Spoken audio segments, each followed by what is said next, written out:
কৃষি যদি শক্তিশালী হয় তাহলে দেশের অর্থনীতি শক্তিশালী হবে। এই সরকার জনাব তারেক রহমানের সরকার, বিএনপির সরকার মনে প্রাণে বিশ্বাস করে কৃষি যদি শক্তিশালী হয় তাহলে দেশের অর্থনীতি শক্তিশালী হবে।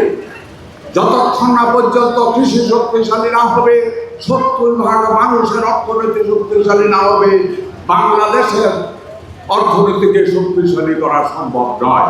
তাই আপনারা দেখছেন এই সরকার ক্ষমতায় আসায় ভোট দিয়েছিলেন, ভোট দিয়ে আসাইরা আঙ্গুলের কালিটা মুছার আগে আমরা ফ্যামিলি কার্ড দেওয়া শুরু করে নাই।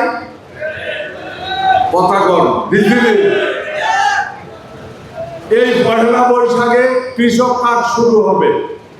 যখন এই সরকার জনাব তারেক রহমান আমাদের নির্বাচনী কমিটমেন্ট ছিল কৃষকের লোন মওকুফ করব, তখন অনেকেই বলছে যে নির্বাচনের আগে কত কিছুই কয়, ফসফরিটা ভাগে যাওয়া নির্বাচন শেষ হলে আর খুঁজা পাওয়া যাইব না। কালির হাতের কালি মোছার আগে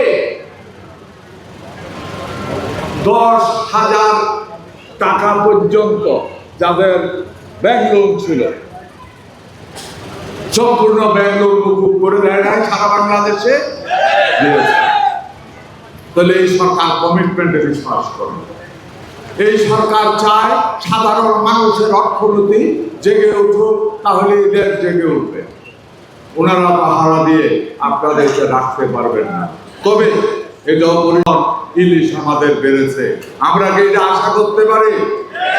আমরা কি কথা দিতে পারি হাত তুলে? সপ্তাহের শুভ উদ্বোধন ঘোষণা করে আমি আমার বক্তব্য শেষ করছি।